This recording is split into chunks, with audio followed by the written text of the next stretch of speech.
자, 윤석열 대통령에 대한 탄핵 심판이 진행되면서 이 조기 대선 가능성도 거론이 되고 있는 게 사실입니다. 유력한 차기 대권 주자들의 움직임에도 관심이 집중되고 있는데요.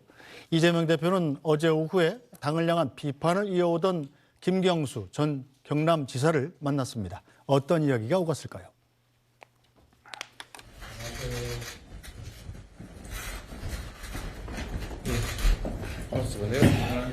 대표입니다. 아니, 지사님 먼저 하십시오.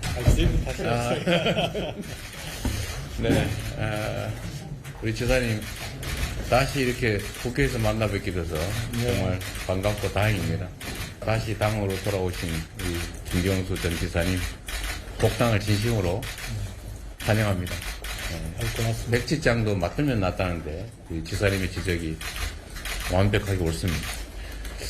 저는 헌정수 세력 그리고 내란 극복을 위해 동의하는 모든 세력들이 힘을 합칠 필요가 있다고 생각합니다.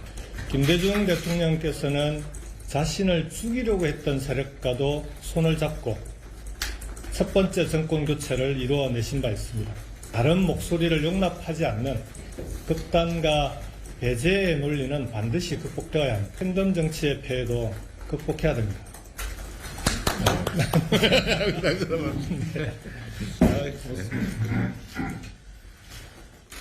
네, 자, 김진욱 대변인, 민주당 내에서 이제 김경수 전 지사, 이재명 대표를 향해서 쓴소리를 아끼지 않고 어제도 그런 얘기를 계속 하는데 이재명 대표는 뭐 상당히 웃으면서 포용을 하는 분위기네요. 저는 뭐 굉장히 좋은 그림이 나왔다 이렇게 평가를 합니다. 어제 이재명 대표와 김경수 전 지사, 또 이재명 대표가 김경수 전 지사를 뿐만 아니라 뭐 임종석 전 비서실장이나 또는 김부겸 전 총리, 또 그 외에 다른 분들까지도 계속해서 앞으로 이렇게 만나서 대화하고 포용하는 모습을 갖겠다, 이런 부분들에 대해서는 뭐 크게 환영하는 입장이다라는 생각이 들고요.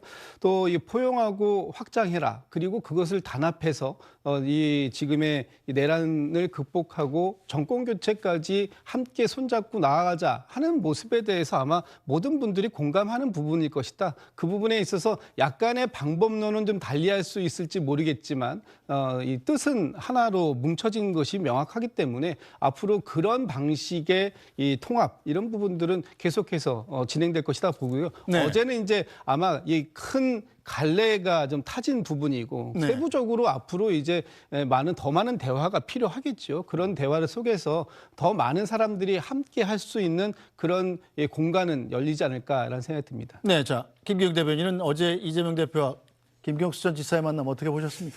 좀 웃음이 나와가지고요. 그러니까 뭐냐면 뭐 이런 표현이 있습니다. 뭐 국물도 없다, 그런 표현이 있지 않습니까? 저번 총선 때 경선 과정에서 비명 횡사, 소위 말해서 다 정리가 되지 않았습니까? 네. 지금 보면 뭐 다 꺾인 날개죠. 근데 지금 이재명 대표의 사법 리스크 때문에 일정 부분 흔들리고 있으니까 김경수 전 지사 입장에서도 날개를 좀 펼치려고 합니다. 근데 서로 간에 그 내심은 다 알고 있습니다. 근데 정치라는 게 참 그렇듯이 카메라 앞에서 저렇게 웃고 손잡고 그런 게 보는데, 저는 국민들이 이재명 대표가 참 안쓰러운 게 뭐냐면 대통령을 꼭 해야 돼요. 왜냐, 대통령이 안 되면 사법 리스크 때문에 어딘가 가야 되는 상황입니다. 그러다 보니까 지금 다 이렇게 기존에 있던 자신의 모든 것들을 부정하는 상황인데, 그러다 보면 본인마저 이제 부정하게 되는 상황에 이르지 않을까, 그런 생각을 하고, 저는 안타까운 게 아직도 내란 굉장히 말씀을 하시는데 국민을 좀 믿으시고 민생에 올인해 주셨으면 하는 마음입니다. 네, 자, 그런데 김진욱 대변인, 자, 이재명 대표가 지금 비명계 회동을 잇따라서 잡고 있는데 1번 타자가 김경수 전 지사였고, 그리고 또 김부겸 전 총리, 그리고 임종석 전 문재인 대통령 당시의 비서실장은 이미 회동이 확정됐다고 그래요. 자, 그런데 이 야권 잠룡 가운데 한 명인 김동연 경기지사와의 만남은 아직 얘기도 없습니다. 이건 특별한 이유가 있는 건가요? 아니, 뭐 특별한 이유는 없는 걸로 알고 있습니다. 당시 저 회동들을 발표할 때도 김동연 지사에 대한 얘기도 있었는데 아직 김동연 지사는 이 일정이 조율 중이어서 거의 확정되지 않은 상황이기 때문에 앞으로 만날 계획을 갖고 있다 이런 정도는 얘기가 있었던 것이고요.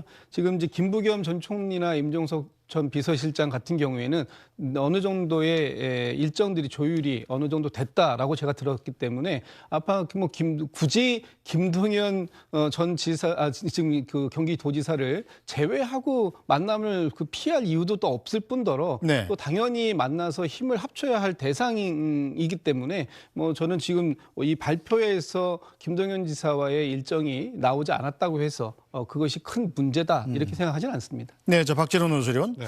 현재 야권에서는 뭐 아무리 해도 이재명 대표가 부동의 대권 후보 1위 아니겠습니까? 그렇죠. 이 비명계 후보들이 지금 뭐 훑어보면 김동연 지사 같은 경우는 광주를 찾아서 팬클럽을 만났다고 하고요. 네. 자, 김부겸 전 총리도 강연을 또 했다고 합니다. 네. 비명계 움직임이 활발한데 자, 만약에 여론의 변화가 생긴다면 어떤 후보가 이재명 대표에 맞서는 막강한 후보로 떠오를 수 있을까요? 근데 지금 여론조사를 보면은 뭐 워낙 이재명 대표가 압도적으로 이제 앞서고 있기 때문에 네. 다음 주자를 이렇게 뭐 2위 주자를 함부로 거론하기는 상당히 어려운 상황이에요. 근데 여러 가지 보면은 지금 이제 이른바 그 비명계 쪽에서는 김경수 전 지사에 대한 그런 호응도가 좀 높은 편으로 나타나고 있고요. 다만 이제 그 뭐 차기 이제 조기 대선이 이루어진다고 해도 사실 국민들이 제일 관심 있는 분야는 이제 어떻게 보면 경제 문제고 지금 심각한 내수 부진도 상당히 문제가 되고 있기 때문에 김동연 지사 같은 분이 아마 이런 점에서는 상당히 좀 경쟁력을 가질 것이다 이렇게 보고 있습니다. 그리고 네. 뭐 김부겸 총리 같은 경우에는 그런 포용력 이런 것들이 상당히 주목이 되는 부분인데 사실 이제 민주당에서는 뭐 어차피 조기 대선을 하더라도 이재명이라는 이제 뭐 유력한 대선 주자가 있다고 하더라도 당내 통합을 이루어야 되는 것은 반드시 필요한 과제거든요. 근데 네. 이 부분에서 이제 그 뭐 여기 대변인들 계시지만은 이제 뭐 외부의 이제 언론적 시각에서 볼 때는 사실 이제 개헌론 추진 관련해서 좀 내부에서 이견이 계속 유지될 가능성이 높습니다. 사실 네. 이재명 대표 입장에서는 유력한 주자로서 뭐 차기 대권을 잡는다고 해도 대통령의 권한이 축소되는 것에 대해서 본질적으로 좀 거부감을 가질 것이기 때문에 이런 부분에 대해서 어떻게 이제 개헌에 대한 국민의 요구와 관련해서 당 내부에서 잘 조율을 할 수 있느냐. 이것들이 이제 관건이 될 것으로 보입니다. 네, 자 여권에서는 사실상 조기 대선에 대한 함구령이 내려진 상태입니다. 자, 조기 대선을 꺼내면 마치 윤석열 대통령의 탄핵을 인용하는 걸 인정하는 것 같은 분위기가 있기 때문이죠. 하지만 여권도 잠룡들의 움직임이 분주해지고 있습니다. 자, 먼저 김기영 대변인. 네. 이 잠룡들 가운데는 이 오세훈 서울시장의 움직임이 가장 활발하죠. 엊그제 크게 보도가 됐습니다만 오세훈 서울시장이 개최한 토론회에 무려 여당의 현역 의원 48명이 참석을 네. 했더군요. 그러니까 108명 중에 48명이면 거의 뭐 반 가까이 참석을 했다고 보는데요. 오세훈 시장이 연 그 토론이 개헌 관련입니다. 개헌 네. 중에서도 지방 분권인 거죠. 그 모든 권한이 중앙정부에 쏠리고 수도권 집중화를 막기 위해서 대한민국을 한 도약하기 위해서는 지방의 권한을 나눠줘야 된다. 지방 권력에 어떤 힘이 필요하다. 그런 측에서 개헌을 접근하는 방식이 있는 겁니다. 그렇지만 대통령의 어떤 권한을 줄이자, 그래 비대해진 어떤 국회의 권한을 좀 줄이자 이런 논의를 하게 된다면 네. 사실상 조기 대선을 인정하는 어떤 상황 아닙니까? 그렇기 때문에 개헌에 있어서의 한면 지방 분권이라는 측면에서 조금 접근을 한 것 같습니다.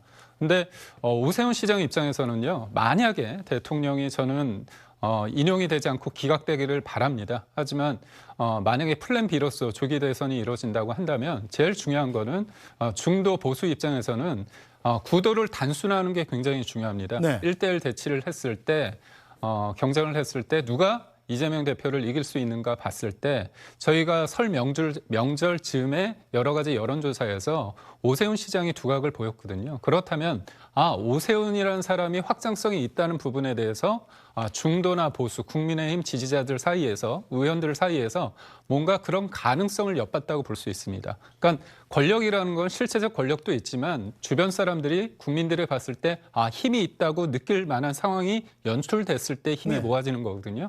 그런 차원에서 봤을 때 오세훈 시장이 본인은 뭐 직접적인 언급을 하지는 않겠지만 만약에 조기 대선이 이뤄진다면 국민의힘 의원들이나 지지자들이 좀 더 관심 있게 볼 어떤 인재가 아닌가 그런 생각을 해봅니다. 알겠습니다. 자, 오늘 정치화담 야담은 여기서 모두 마무리하죠. 김기영 국민의힘 대변인, 김진욱 전 더불어민주당 대변인, SBS 박진원 호소령과 함께했습니다. 세 분 수고하셨습니다. 네, 뉴스브리핑은 잠시 뒤에 돌아오겠습니다.